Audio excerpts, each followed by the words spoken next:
Bookworms, welcome to the Weekend Readers Book Club. Thank you for joining us. In this episode, we are discussing the novel released in 1959, entitled Starship Troopers by Robert A. Heinlein. Now, Starship Troopers is a book mainly centered around the main character, Johnny. Johnny starts off as a college graduate, does schooling, goes into the military against his family's wishes, because that's all he foresees that he can do.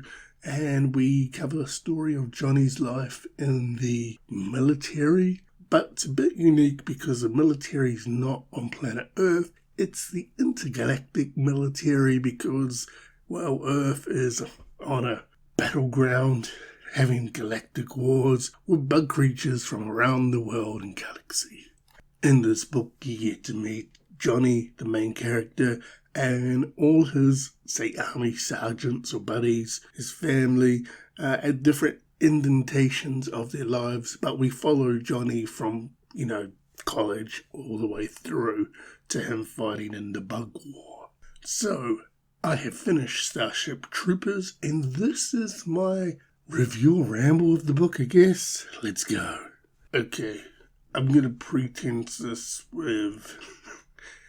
This book is not what I was expecting one little bit. Now, I know Starship Troopers was a movie, and what I remember from the movie is a group of ragtag squadron being put together and fighting bugs throughout the galaxy. That's what I remember.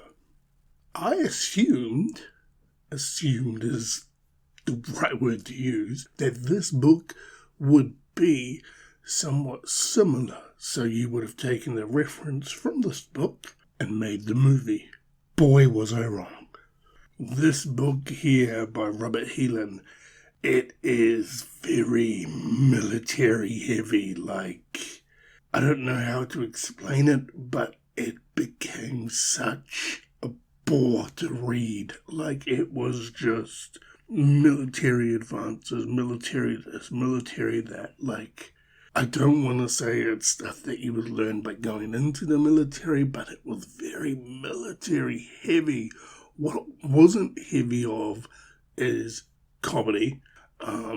Johnny's story sort of just decided to follow the lines of military life.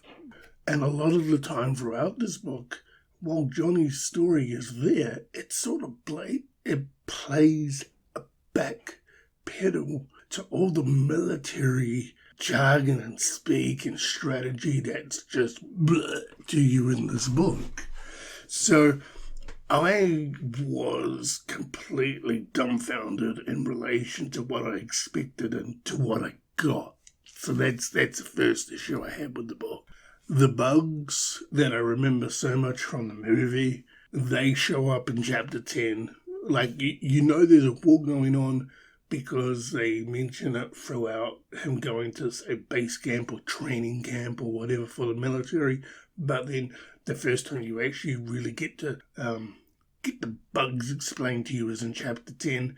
Chapter 12's just crazy in the sense that, the world as we know it on planet Earth has somewhat been destroyed by the bugs. Well, different cities, different large metropolitan areas, and somehow we find his dad has enlisted in the war as well. And they have a lovely heart-to-heart moment for about an hour, and then they each go upon their way because they're soldiers for planet Earth, which was really weird to see because in the first couple of chapters, well, actually probably the first 10 chapters really, the pretense was that Johnny's father was against him joining the military. So, it was very anticlimactic, I found. And I was just like, oh, look, okay, his dad's there. That sort of did a complete 180, and we know nothing about what really went on with his dad. So, yeah,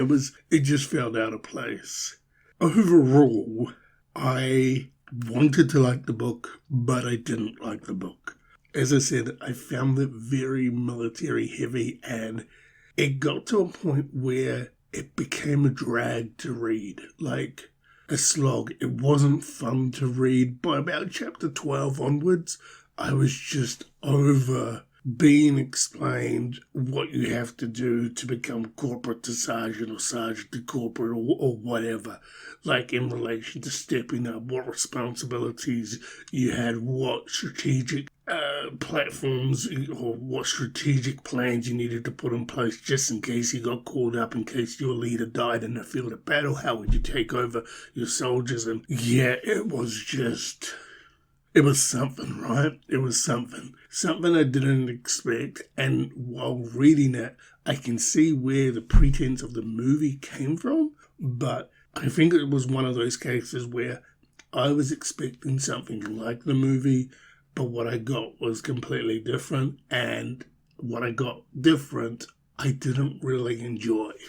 Now, I did do something a bit different. After I finished reading this book, I went on to Goodreads to see the reviews, and some people really love it. Some people really love this book, and I guess it's all in the eye of the beholder, correct? At the end of the day, if this is what you enjoy reading, you're going to gravitate to it. Unfortunately for me, it's not something that I really enjoyed reading. So for me, did Starship Troopers by Robert A. Heinlein make my bookshelf? No, unfortunately it didn't. And it will be donated to my box of books to donate. And Mike, this one may be coming your way. So Bookworms, as it customs here on the Weekend Readers Book Club, as one book closes, another book has to open, and it is now time to find out what the next read for the Weekend Readers Book Club is. And Bookworms, we can confirm the next read is... we're doing non-fiction. Mr. Playboy, Hugh Hefner and the American Dream by Stephen Watts. I wanted something refreshing to read, and for some reason I picked Mr. Playboy, Hugh Hefner and the American Dream. This is a gigantic book. So, we're going to read about the Playboy. I'm hopefully wanting it to cover a lot of stories about the Playboy Mansion. I understand we'll probably touch base on the Playboy magazine, but when I think of Playboy itself, I automatically go Hugh Hefner pajamas, Playboy Mansion, and the parties, and the bunnies, and the little lagoon that they all get to swim in with the cave. So yeah, I'm hoping they cover that. But yes, Mr. Playboy, Hugh Hefner and the American Dream by Stephen Watts. You are the next read for the Weekend Readers Book Club.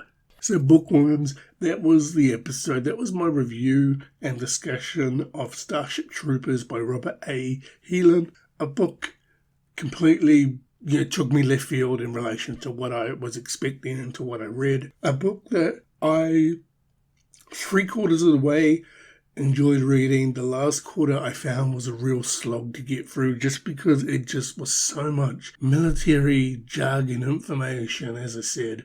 It was something that I was not expecting, and yeah, unfortunately sometimes that happens. You go in thinking a book's going to be one thing, and something different. Sometimes it can be completely amazing. You're caught off guard. You're like, this is awesome. Sometimes flips the other way where you're like, yeah, didn't really expect that, didn't really enjoy it, which unfortunately was the case for me for Starship Troopers. But again, as I said, read the reviews. Some people love this book. Some people like it. Everybody, it's each to their own in relation to reading. That's the great thing. Some people will like it, some people won't. And, all we can do is pass the books forward to allow people to read, and hopefully, it ends up with a home somewhere. But yeah, that was that in relation to Starship Troopers. So Bookworms, thank you again for joining us as always. And until next time, happy reading. Oh yeah, and I'm sorry for that goddamn bird on my roof. It keeps on walking over and it sounds like something's stomping. It's a goddamn bird.